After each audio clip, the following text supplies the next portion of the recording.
In the summer of 1929, war broke out on the island of Manhattan. But it was not a battle for the ground. It was a battle for the sky. The Woolworth Building was the tallest in the world, and it helped to make the five and dime empire famous.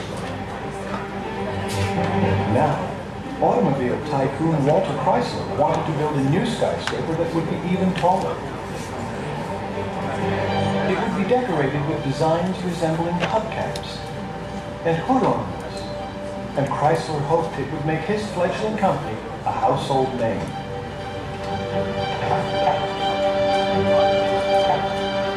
But further downtown, another company had the same idea. A Wall Street powerhouse, the Bank of Manhattan, was building a skyscraper designed to top Chrysler's by 30 feet.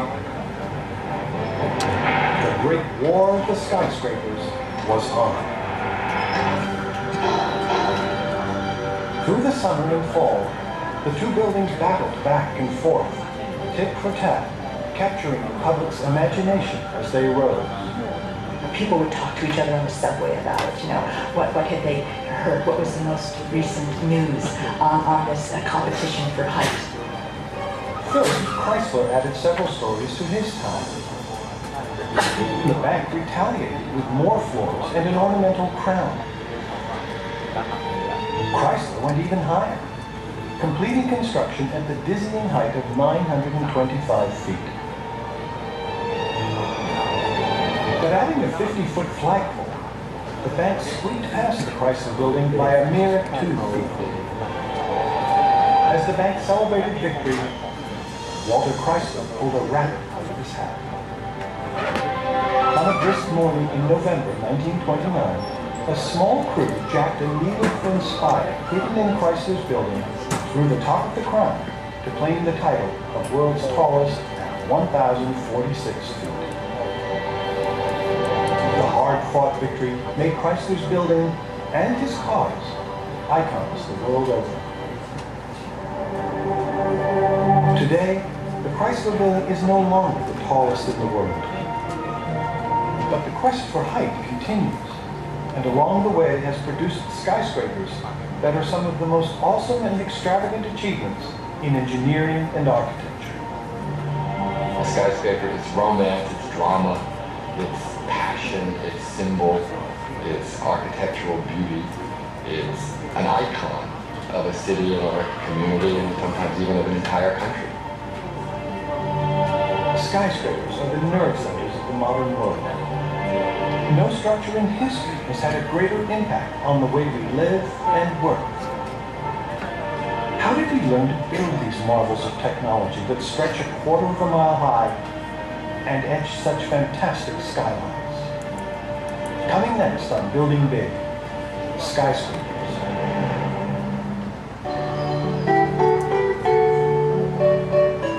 Today, the ancient Italian town of San Gimignano, with its extraordinary skyline of medieval towers, is overrun by curious visitors.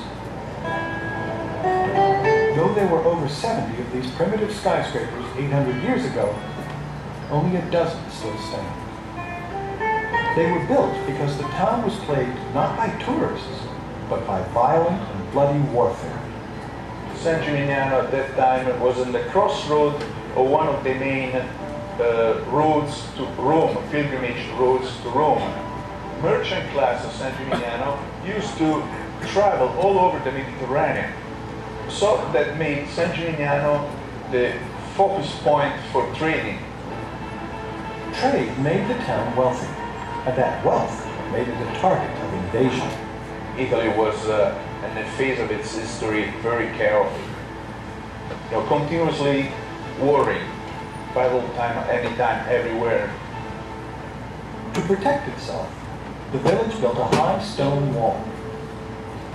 And behind that wall, individual families built a second line of defense. These tall stone towers. The people of San Gimignano built their towers like everyone else did back then, by simply piling stones one on top of another and cementing them together with mortar. Now these are load-bearing walls, What that means is that they must support not only their own weight, but the weight of the floors and all the things on the floors, people, furniture, barrels, everything, all the way up to the roof. To keep these towers from teetering as they were being built, the walls were made thicker at the bottom. The taller the tower, the thicker the wall, the stronger the foundation has to be. But if the foundation hadn't been strong, these towers could have collapsed, or they might have settled unevenly like their more famous cousin in Pisa. But these are clearly strong towers. It's the thick walls that create more interesting problems.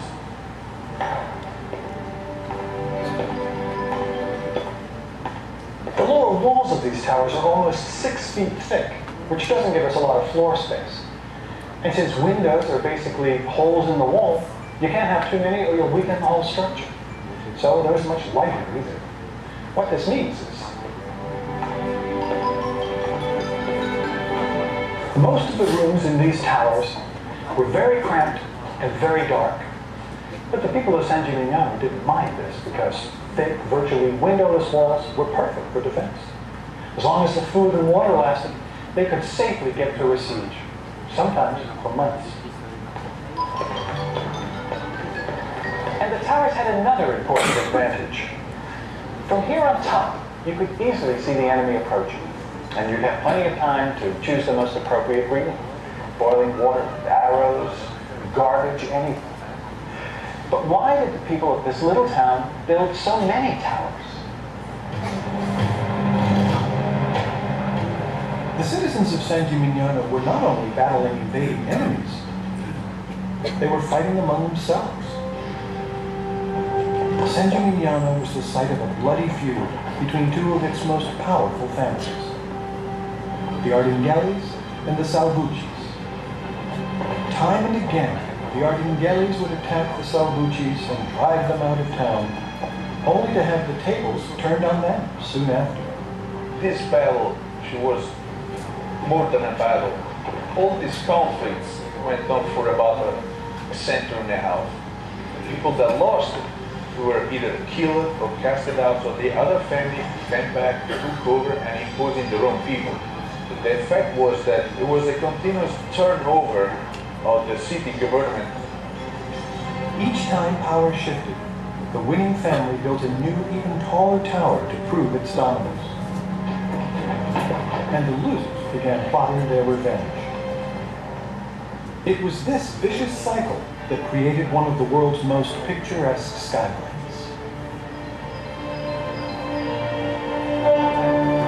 Elsewhere in Europe, a less violent but equally fierce competition would give rise to the most daring structures the world had ever seen. Unlike the towers of San Gimignano, Gothic cathedrals were designed to hold thousands of people. Towering symbols of the power of the church. These were the skyscrapers of medieval France. And they sparked not only awe, but envy, as each new cathedral tried to outdo its predecessor in height and grandeur. So in the year 1210, when the great cathedral at Reims burned to the ground, the Archbishop seized the opportunity to trump his rivals. Barely had the ashes cooled before he set out to raise the most extravagant cathedral yet. Not only was it intended to be taller than all the others, huge windows would flood its interior with sunlight.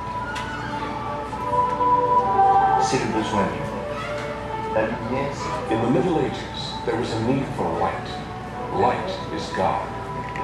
And to convey the image of God, a cathedral must have windows that are very high, so that its interior is saturated with this divine light. To put large windows in the walls of a masonry building required techniques known only to a select group of builders. Master masons who were privy to the secrets of medieval architecture and engineering. One of the most experienced master masons in France was hired to carry out the Archbishop's plans. Named Jean d'Orbay, He would command a team of workers armed with tools and machines that were the predecessors of those found on any modern construction site. They had to lift material to great heights. After all, the vaulted ceilings were 150 feet high. So the crane appears, making it possible to lift heavy objects by hand. They had another contraption called a squirrel. It was like a big wheel, pedaled by the workers' feet. And it was capable of generating enormous leverage. And in Gothic construction, we see the first wheelbarrow. If I might be so bold, I might even say that it was the first industrial revolution, the first big revolution in technology, which radically changed the history of man. But even with the latest medieval tools, how could Jean Daudet create such vast windows without weakening the cathedral's heavy stone walls? Well, the first answer are these thick stone piers that line this large space called the nave. This is where the worshippers generally gather.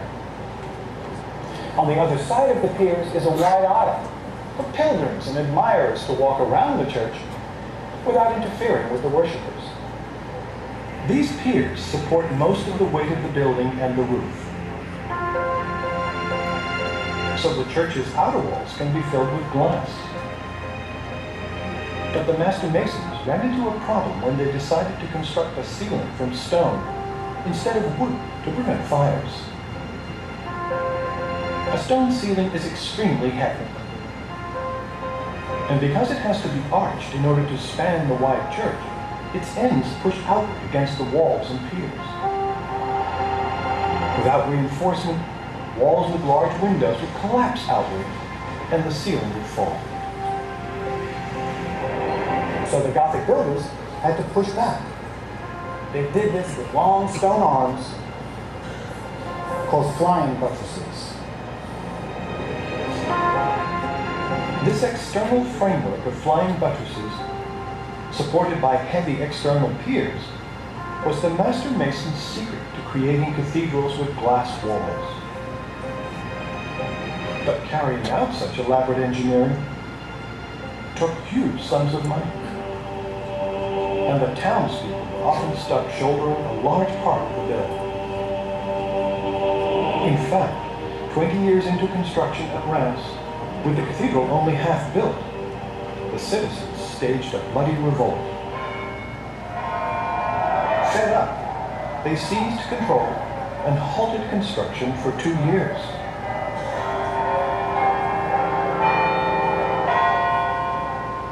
Once the king restored order, it took another 30 years to complete the cathedral.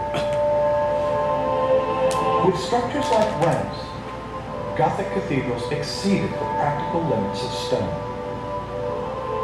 Centuries would pass before it would make sense to build skyward again. And once more, France would take center stage.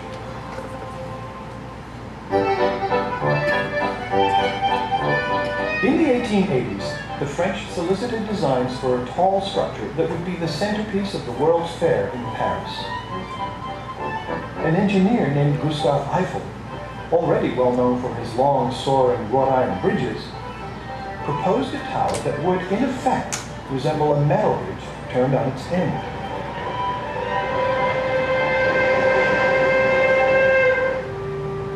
Eiffel's design won the commission, but when it was unveiled to the public, critics called it an eyesore and said it would be too expensive. But Eiffel knew better. As strong as stone, iron is much lighter and can be produced in any size, shape, or quantity.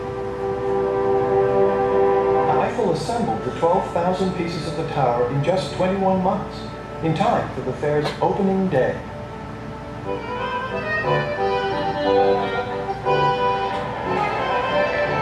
The exhibition halls were brimming with the latest technological wonders,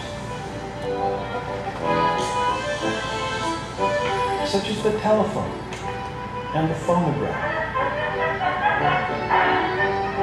But But what people really came to see was the unveiling of the tallest man-made structure in the world. The Eiffel Tower stole the show. Eiffel's Great Tower showed the potential of iron to take buildings to unprecedented heights. One could imagine simply covering the giant metal skeleton with thin walls, and voila, you'd have a 1,000-foot skyscraper. But what's so great about a very tall building when you've got endless stairs to climb? There are over 1,700 of them here. I wouldn't want to have to do this carrying the groceries. Without elevators, very tall buildings would have remained impractical.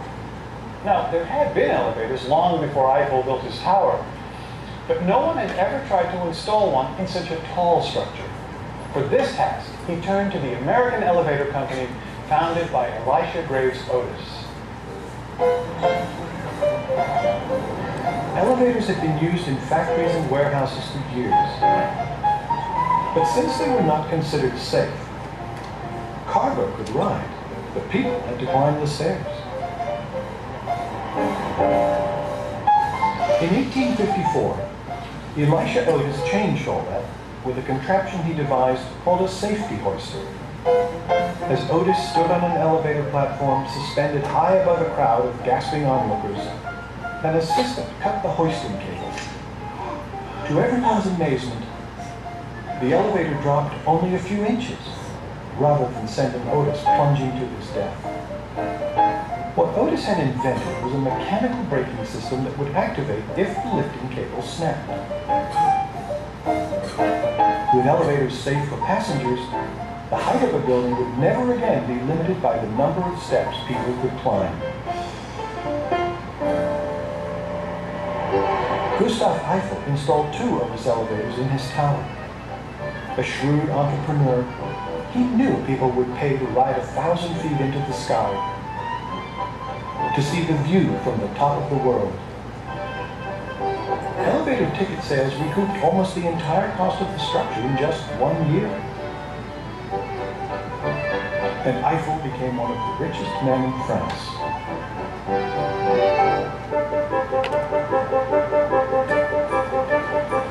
Though Eiffel's Great Tower was a triumph of engineering, the potential of the metal frame would be fully realized in American cities like Chicago, where it would create spectacular skylines and new ways to live and work. Chicago is not the biggest American city. It's not the center of the American economy. It's not the center of American culture.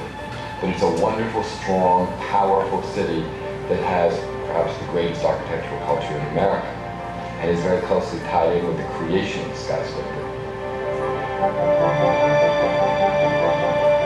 People in Chicago feel associated with skyscrapers as one of the defining qualities of the city. The number of tall, beautiful buildings that were built in Chicago towards the end of the 19th century was extraordinary. And the quality of those buildings is fabulous. Chicago's love affair with the skyscraper began in tragedy. In 1871, fire swept through the city, burning much of the boomtown to the ground. 17,000 buildings were lost, and hundreds of people perished. But instead of destroying Chicago forever, the fire gave rise to a new kind of city, sprung from the rubble and ashes. Chicago was a very high energy place. It was a city that had this momentum as if this was literally falling all over itself, growing, prospering, and trying new things.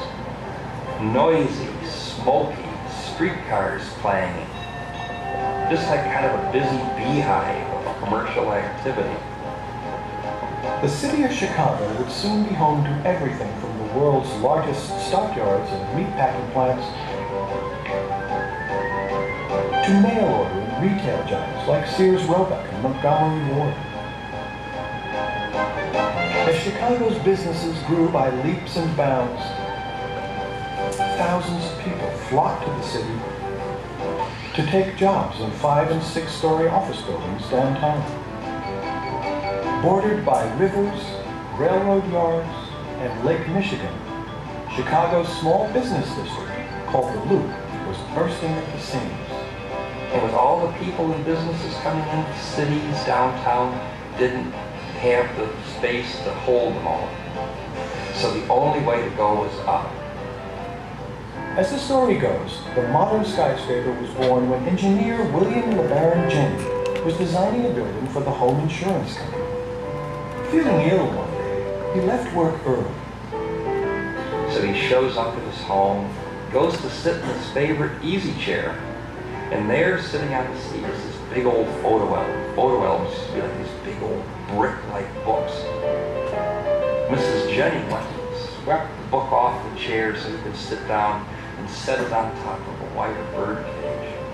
And Jenney was sitting in his chair and he looks up, and here's this big, heavy book sitting on top of this slender wire bird cage. Why, if that thin bird cage could hold that big, heavy book, what if? And there came the idea for skeletal construction. What Jenney supposedly saw was that a metal cage could replace heavy, load-bearing walls to support a tall building. If you look inside just about any tall building today, you'll see a framework with vertical columns and horizontal beams. Instead of thick walls holding up the building, this thin skeleton does the job. The weight of the building and everything inside it is transferred from the beams to the columns and down to the foundation. Seen from the top, the building receives additional support and stiffness from a set of heavy interior columns. These columns enclose a space called the building. Stairwells and bathrooms are generally located. The space around the core is wide open, so we can fill it with people and desks and chairs. We can forward petitions for offices and departments. And since the weight of the building is supported by the steel skeleton, the exterior wall supports nothing. Whatever eventually encloses this space is really just a skin to keep out the weather. So we can have as many windows as we want. I mean, just look around it. The steel frame brought floor space and light to the structure we now know as the modern skyscraper. And it was essentially this system, a metal frame supporting thin brick walls, that William LeBaron Jenney used in the building he was designing. But when it was going up, people were so worried Jenney's newfangled building would fall down that construction was halted while the safety of the structure was investigated. Although the public was skeptical, entrepreneurs were not. They erected dozens of tall metal frame office buildings throughout the Loop.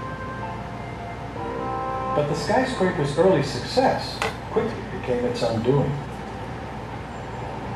As the streets of Chicago began to rapidly be filled up with these tall buildings, people became really concerned that the streets, which used to be filled with sunlight as the sun moved across the sky, would be nothing but dark, lightless canyons in shadow. In 1893, Chicago restricted the height of new buildings to 130 feet, about 10 stories, even though the metal frame could go much, much higher.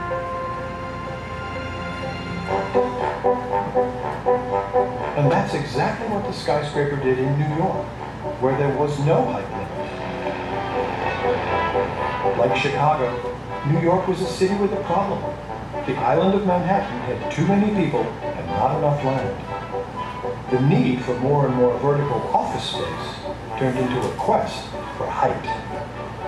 One of the advantages of building the world's tallest building is that the building immediately gets worldwide publicity.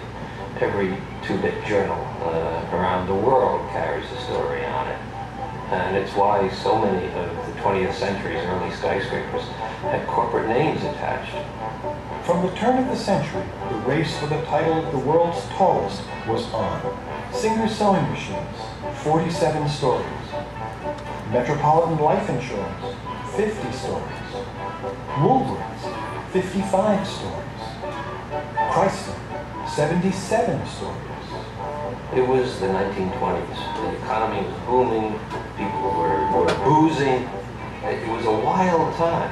And this race for the world's tallest, or the race for any superlative, was endemic, it seems. And that frenzy gave rise to the Empire State Building, with twice as much rental space as the Chrysler Building. Developers were convinced it would make a fortune, but just as work was beginning, the stock market went into a tailspin. Nearly all construction in New York City ground to a halt. But the developers of the Empire State Building did not. Hoping the economy would turn around, they forged ahead at full speed. The most ambitious skyscraper project ever attempted, the Empire State Building would require 4,000 workers and 50,000 pieces of steel. Not only was it the tallest and largest office building in the world, it was built in the heart of one of the most crowded cities. One of the enormous problems of constructing a building such as the Empire State Building is space. The most desirable place to put a building of this nature is where the area is already developed. And where can you store the stuff that you have to build? The construction firm Starrett Brothers in Eakin, headed by Colonel William Starrett and his brother Paul, were undaunted. They promised to finish the building in record time, just 18 months. So they would not have a mountain of raw materials to store on 5th Avenue and 34th Street. The Starretts had as much of the Empire State Building as possible prefabricated off-site. Brought to the crowded city only when needed, mass-produced building components from structural beams to decorative metal trim could be assembled quickly, like pieces of a giant kit. Well, Colonel Starrett said the Empire State Building was the equivalent of working on an assembly line. Only instead of the workers being stationed and the work passing in front of them, they moved from site to site, and the assembly line, as it were, stayed still. And like an assembly line, every step of the construction process was designed for speed and efficiency. The Starretts had tracks laid on every floor so men could distribute materials quickly using small rail cars. So workers would not waste time traveling up and down on their lunch break. The builders installed cafeterias on 5 different levels. With the Starretts pushing construction to a fever pitch, the frame rose at a record rate that reached more than a story a day. It's said the steel beams were installed still warm in the furnaces in Pittsburgh. In just 6 months, an army of men assembled almost 3 times as much steel as in the Chrysler Building, and covered it with 50,000 pieces of heavy limestone facing.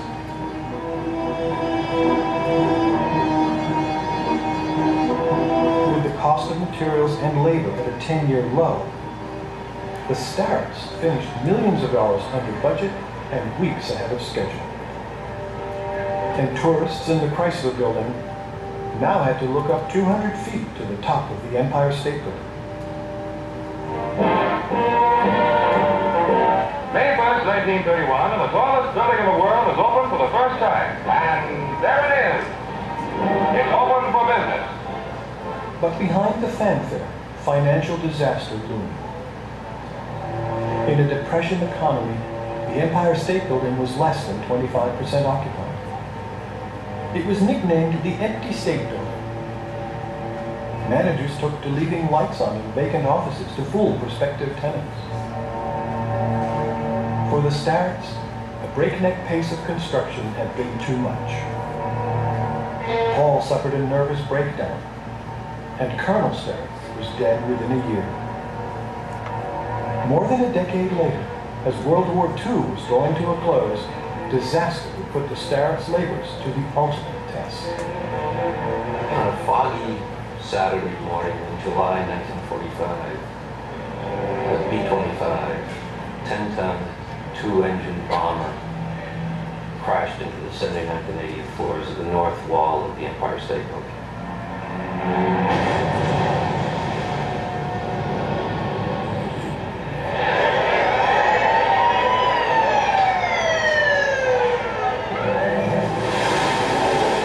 Flaming gasoline spewed through the building, charring offices and office workers alike.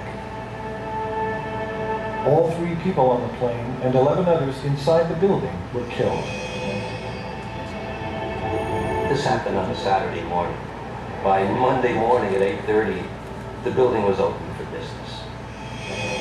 True, there were girders that were bent out of shape, but you have to realize that the 10-ton plane hitting a 360,000-ton building is like a toddler trying to tackle a middle linebacker. Though it barely shuddered, the Empire State Building had been battered by near bankruptcy, personal tragedy, and fiery catastrophe. It seemed skyscrapers might have reached their limits.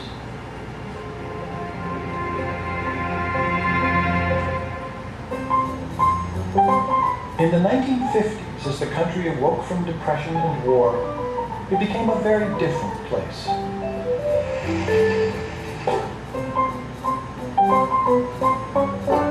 The population and the economy were booming. The interest in building tall resumed. Businesses needed inexpensive office buildings, and they needed them quickly. The empty State Building was no longer empty. But skyscrapers cloaked in heavy stone wall panels like the Empire State Building cost too much to build. So architects abandoned stone for light, thin sheets of glass and metal, which made buildings faster to assemble and much more affordable. We were at a time when, yes, the world was changing. It was the post-war period. There was a certain amount of desire for a new form of expression. But in truth, glass boxes became really common because they were cheap. They could be replicated very cheaply and easily. This sleek new look was called the international style. For better or for worse, modern glass boxes sprang up all over the world.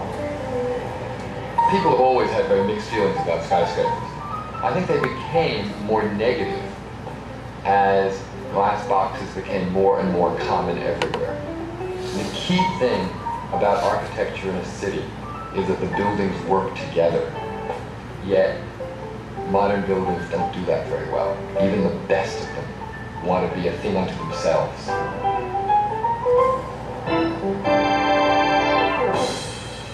Appearance was not the only problem. These buildings held a surprise for engineers.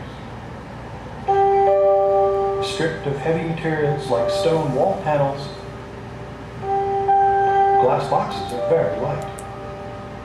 And the lighter and taller a building, the more it can sway in the wind. If a building sways too much, people inside will actually become seasick.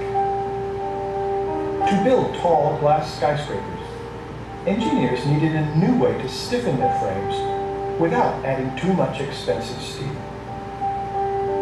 One solution was to move most of the structure of columns and beams from the inside of the building to the perimeter. That way, the skyscraper acts like a hollow, rigid tube, making it just as strong and stiff as a traditional frame, but with much less steel.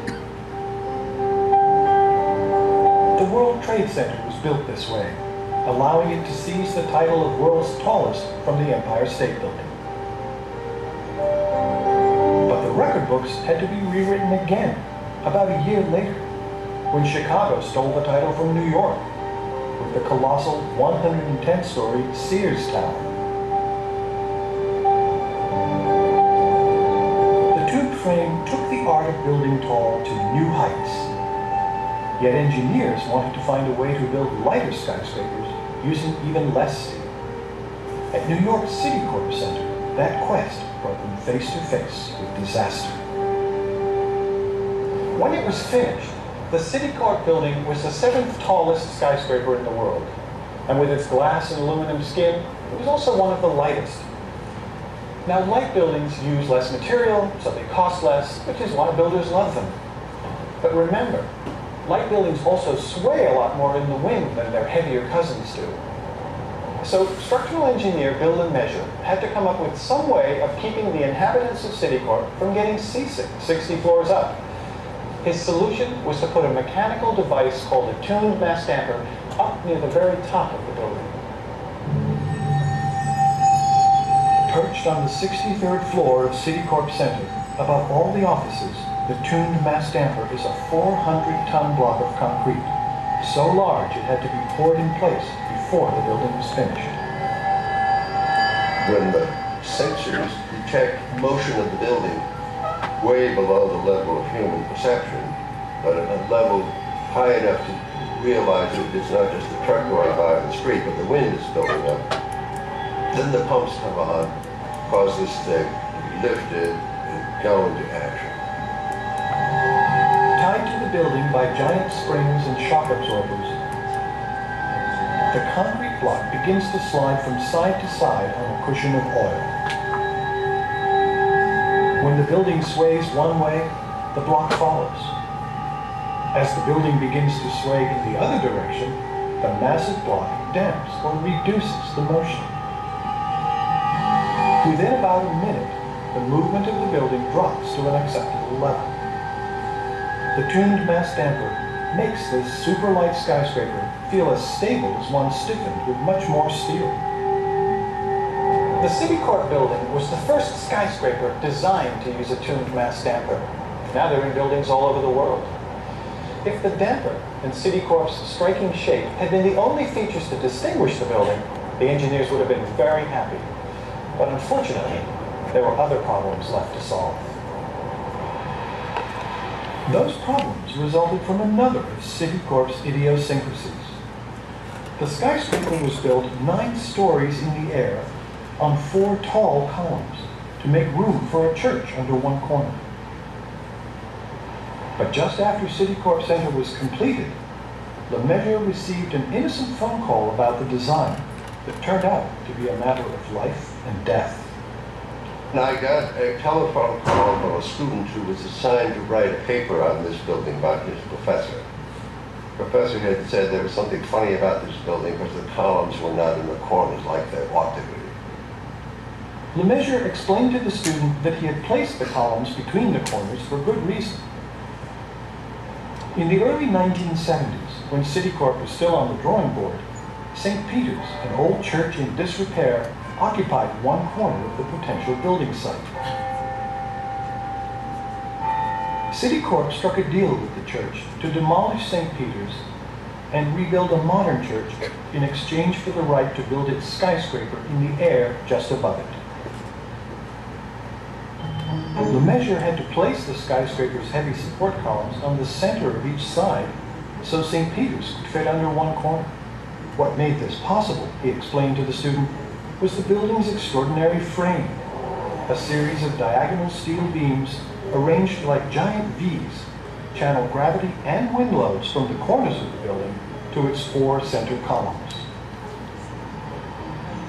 And that was the end of the conversation with the student. But that student's phone call got LeMessurier thinking. A few weeks earlier, he had learned that there had been a change in the way the building was constructed. Hundreds of joints in the V-braces that were to be welded were instead bolted together to save money. It was standard practice according to the building code, but out of curiosity, LeMessurier analyzed how the substitution of bolts for welds changed the strength of the V-braces. I pursued this, and I went to New York, and we pulled out from our own records the detailed numbers on all these joints, and found out some very awesome and frightening facts. To his surprise, LeMessurier discovered that strong winds from a diagonal direction could sever the bolts in the V-braces and rip the joints apart.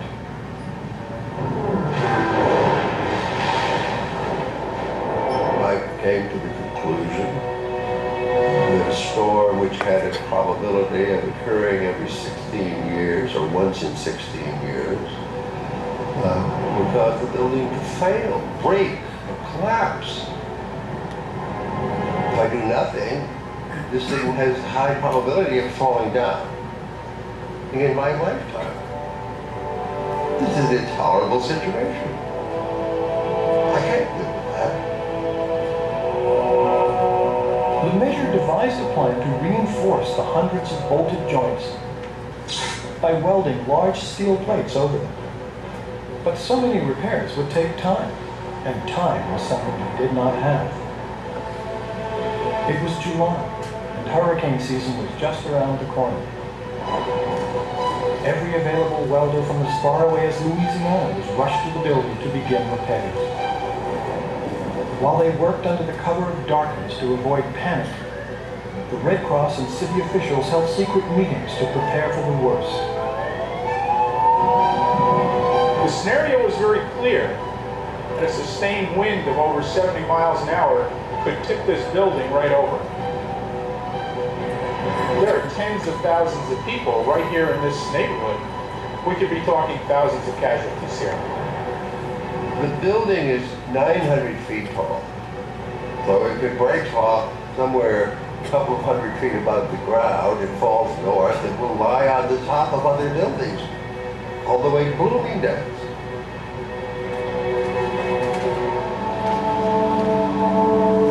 The possible impact zone extended about 6 blocks around the City Court building, an area that holds several 100,000 people. Trying to evacuate them on a moment's notice might have been futile. There isn't a lot of reality to think you can evacuate Midtown Manhattan. You have to play a scenario as to what time of day, what day of the week.